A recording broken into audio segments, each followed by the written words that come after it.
Okay, so the next step is going to be getting tokens from Twitter, and then we can start doing some more interesting stuff. So this is sort of the last like weird step. I hope. We'll see. I do not need Muhammad in my database anymore. Yeah, so I'm not going to ask how you guys feel about this stuff because every time I'm doing security, I'm like, Jesus, man, this is tedious. And it's just like a lot of stuff. But again, that's sort of the whole business of security. Security doesn't really revolve around finding like the perfect encryption algorithm to like lock out every hacker because that doesn't really exist. Security for the internet really just means making things inconvenient enough that people aren't going to want to hack your app. So that could be in any number of different ways. It could be coming up with some like crazy encryption algorithm, but usually it just means doing something like, a CAPTCHA, where like you have to type in those letters or whatever to make things work. It's not enough to really keep anyone out, but given the choice between trying to hack that has a CAPTCHA and hacking something that doesn't have a CAPTCHA, people are going to hack the thing that doesn't have a CAPTCHA, even if it's just slightly more inconvenient. So security is just all the process of trying to make things as inconvenient as possible for the people who might want to maliciously use your account. It's like a steering lock on a car. Yeah, kind of. Yeah. So is the process that we just did, is that unique to Twitter? I see the redirect and like the URL would be unique to Twitter, but for most places, is it just changing the URL and the redirect and everything else stays the same? Yep. Yeah, the reason that we're calling this T_auth token is that T is for Twitter. So if you're to add in Facebook, you might have F_auth token, so on and so forth. But we make up that, right? Say what? We choose that? Yeah. Mm-hmm. All right, so let's complete this process. So the goal here is that we should see the just a whole bunch more stuff coming back from Twitter. This time it'll contain that permanent token I was talking about. So we just got the temporary token, but now we want the permanent token. This guy up here, this OAuth token, IZG, this is a temporary token. All it's good for is getting a permanent token. So again, it's just adding an extra layer of complexity to try to deter anyone from just taking this guy. This token right here, this isn't very secure. It's just hanging out right in my URL. If someone is looking over my shoulder and can memorize things really quickly, then they could, take this token right down. Or if they have some sort of Chrome extension on my computer, then they would have no problem seeing this. So this is a start, but it's still not as secure as we could be. So that's going to be the next step. Okay, so you may remember that back in here we have this callback URL that's /login/Twitter/callback. And if I look over here, I can see that Twitter is trying to redirect my users to /login/Twitter/callback. But nothing happens there yet. So that's going to be our next step, is making something happen at that URL. So I want something to happen at /login/Twitter/callback, so I'm going to make a root for it. Login, Twitter, callback, function, refres. Oops, I did logging. Login, there we go. Okay, and so now I'm going to use yet another URL, var URL equals https // let's see how fast I can type. Okay, Twitter.com OAuth. Not that fast. Access token. And then it's going to be basically the same thing as before. Auth data equals qstring.parse. But this time, the juicy stuff we want, before it was posted back to us. But now it's up here in the query string. That's where all the juicy stuff is. So that's so instead of doing qstring.parse rec.body, instead we're going to do qstring.parse rec.query. That's going to get all the stuff from the query string. So I've got that. And now I'm going to bundle this up into another big OAuth object. Consumer key. I'm just going to copy these guys. Let's see. Don't need my callback URL anymore. Now I'm going to take those tokens that I set as session variables up here. So that's rec.session.t OAuth token and token secret, whatever this guy was. And then the last thing is you'll also notice up here in this query string, there's this OAuth verifier guy. So that's one more thing that it's going to worry about, one more additional thing to verify that whoever is posting this information back is who Twitter thinks it is. So verifier, auth, data, OAuth, verifier. We should be ready to rock. Let's see what happens. I'm going to follow the exact same process up here. Right, post URL, I'm just copying and pasting from up there. Var auth data equals qstring.parse response.body, and then let's just see what this is. res.json response.body. All right, let's see how this went. So now if I go to login/Twitter, first it should direct me to Twitter, and it does. I click sign in, it'll redirect me back, and now I see this thing. It's not showing it to me as JSON for some reason. Oh, that's because I need to do auth data. Let me try that again. But I'm getting a bunch of stuff back from Twitter. It's not giving me an error, so this is a good sign. There we go. Okay, so this is what I got back from Twitter this time. Now I have my permanent OAuth token. So this is the real money right here. This is what I'm going to use to make API requests, to do all sorts of crazy stuff. You could use this to make tweets on my behalf right now if you wanted to. You can also see that it has my screen name in here and my user ID. I didn't type in Robert, aka Robin, anywhere. This is like Twitter giving me actual data about my Twitter account. And now I'm getting that back. So that's pretty cool. I can see that I'm getting actual Twitter data back, and it's not just meaningless numbers and stuff anymore. I'm getting closer to the real meat of it, to the actual data that I really want. So I'm getting these permanent tokens back, so I'm going to save them to my session. And as I'm typing this stuff out, any questions about this step? This is the third leg of the OAuth process. So the first step was, the first leg was here, this post request. The second leg is this redirect. And then the third leg is this last post request. So those are the three legs. Here's leg one. This is leg two. Leg one is right here. And then this is leg three. And those are the three legs. Right?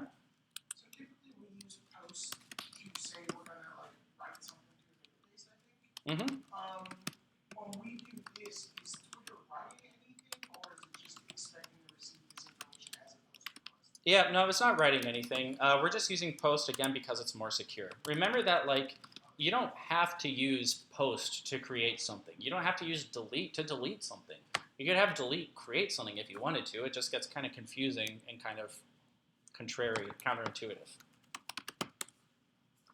Rec session. Okay, so I'm also going to save my Twitter ID. That was user ID and my username. Auth data screen name. Okay. And there we go. Res JSON auth data. I'm going to do the next step too because this part is this is the cooler part where we're actually doing interesting things, if that's okay. Okay, so the next thing here, actually, I'm going to delete these guys. Instead, I'm going to do rec session t OAuth, and it's going to be another thing that has a bunch of stuff inside it. Consumer key, process env t, consumer key, consumer secret, process env t, consumer secret, token, token secret.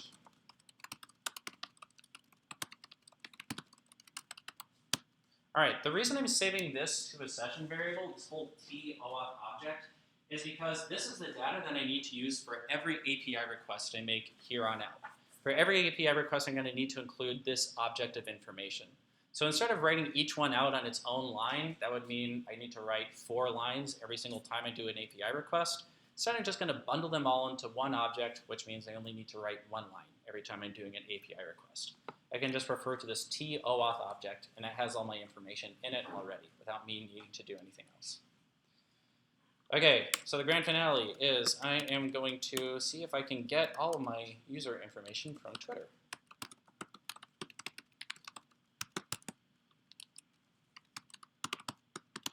Okay, so this is Twitter's API, the Twitter API route for just getting user information. Notice it says users show, so they're trying to be RESTful here.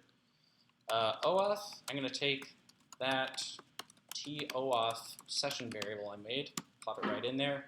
And then in here, this is where I pass any additional parameters that I might want. So in here, I can just put in my screen name.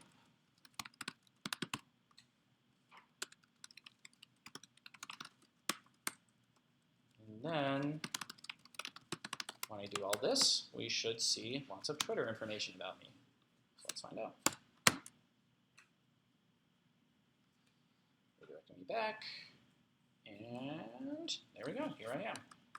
Okay, so here I am, here's my little tagline, here is my profile picture somewhere. Oh, what is this? What's a YouTube video doing in here? Oh, it must be my last tweet, that's cool. Wait, really? Yeah, whatever. Something about some guy getting food in New York. Okay, here's my profile picture, and here I am. So here's all my Twitter profile information. So I know this is working successfully. I'm going to take this one step further, the last step, and I'm going to make sort of a test route. And this is just sort of for my own gratification. I want to really make sure this thing works. I'm going to make it so if I go to API test/GADC, it shows me all the information for the GADC Twitter account.